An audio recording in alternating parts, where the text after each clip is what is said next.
discussed amongst policymakers and, society and people that have nothing to do with it. It's almost like it's almost like your right to privacy has kind of been a little bit invaded. It's not so private anymore. Yeah. It's like they're trying to exploit each and every little aspect of who you are, just for the hell of it.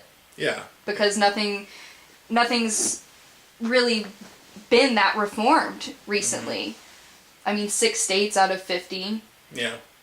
Oh, and especially when you think about it, like, we discussed earlier about,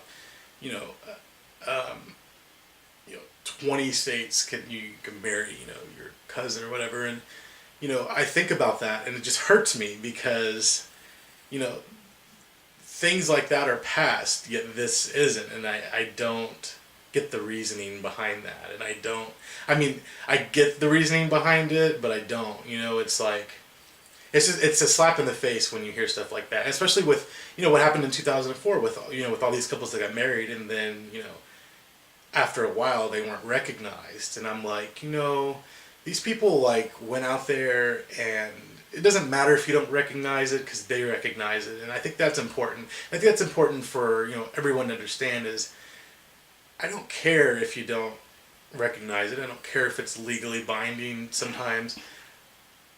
I just want to be able to, it doesn't matter to me about what anyone thinks. It's just about, me and the other person, whoever that person is, whether it's a woman, a male, whatever. And so it's a personal issue that's definitely, exploited and sensationalized into a nice little package we call discrimination against all kinds of liberties and rights. So, In your conversations that you've had just in every day, like when you meet new people, do you ever find anybody really that automatically can recognize you as being gay even? No, usually when I tell people that I am, typically it depends. I've told people before, later after being around them. Because like I said, I'm a sociologist, I like to study things, so sometimes I will do that. I'll wait just to see what they think. And, I've had people that have stopped being my friend just because that's been the factor that's led them to, stop talking to me, which is fine. That time invested, wasted. I've told people immediately, and, a lot of people give me the, oh, I would never have guessed. And, I think that's funny too because, there's a certain, belief that gay people have gaydars and some people have gaydars. Hey, I can think, I can spot one out in a crowd, who's gay and this and that, but yeah, you may be able to, but there's some people that you really can't. I think that's been proven quite a bit in politics and, politicians. So, yeah. Do you feel it's funny. I think it's real funny when people are surprised by it. So now that you've because you described that stage you went through where you were like, okay, well, because I am this, I must display these stereotypical behaviors.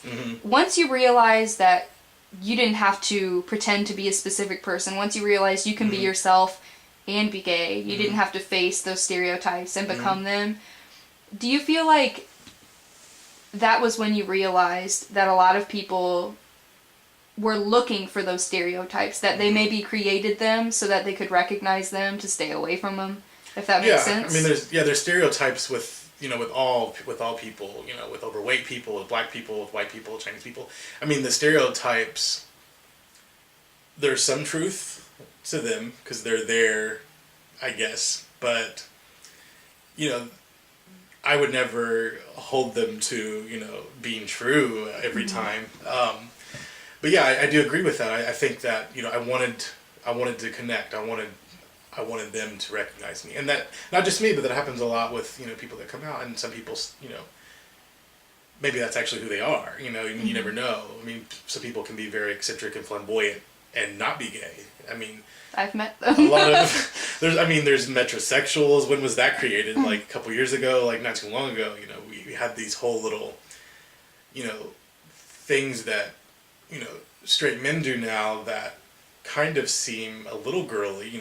Now you're waxing your eyebrows and you're taking off your body hair and you're wearing, colors that would be seen as, uber gay, like pink, purple. I mean, those are stereotypes that have fit now.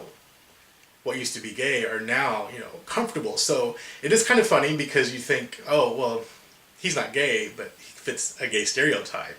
Mm-hmm. And I think that's funny because it kind of like counters the argument. Well, you can't use a stereotype because he's not. So I think that works for what it is.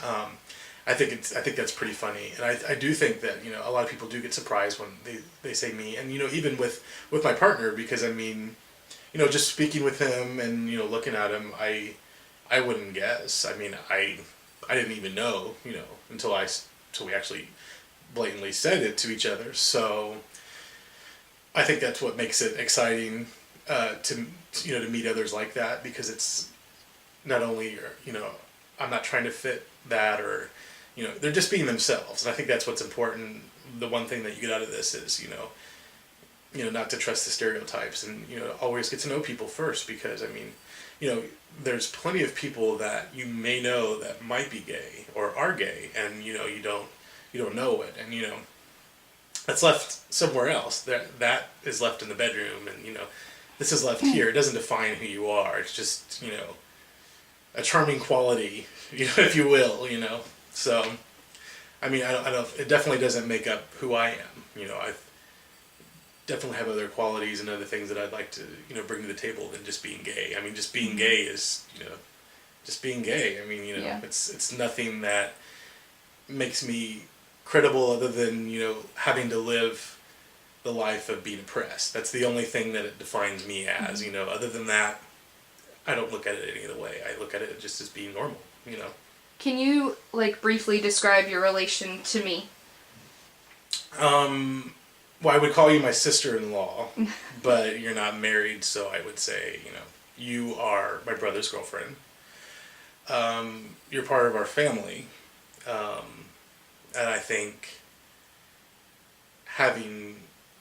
being around you and getting to know you, it makes me happy to have other people that support me, that are outside of the family, coming to be a part of the family. It's important because I mean there's that's one thing that is in the back of my mind sometimes when I do meet people, especially when they're in your family, because your family, if they're supportive like mine is, and you can be comfortable around them, and they know who you are, what you're about, what kind of lifestyle you lead, you don't want that to be interrupted by someone that's against it. And it can happen, and it hasn't happened thus far, but it is I enjoy that you're open with it, and that you are accepting, and question and ask questions. I think that's important, because you don't know unless you ask. And with you doing this makes me feel good, because I mean, no matter how much I rant and how much I'm trying to get across, I guess, is that it's really important not to judge people. And I think we are the biggest judges of people and ourselves, and that's one thing that I think everyone should try to loosen up and say, hey, if you become friends with people and you find out that they are, or it's not so bad. I mean, we're not everyone's out to get you. I mean, get that with heterosexual people and everybody else. I mean, a lot of guys that I am friends with, that I meet in school, and we were telling them, and once I do, you find out who is actually just in it to be your friend, and who's just kind of superficially gliding through, life, like, well, I'm not going to be his friend because he's this and he's that. And so you find out who your friends are, I guess, when you tell them. So it is important, I guess, in maintaining relationship.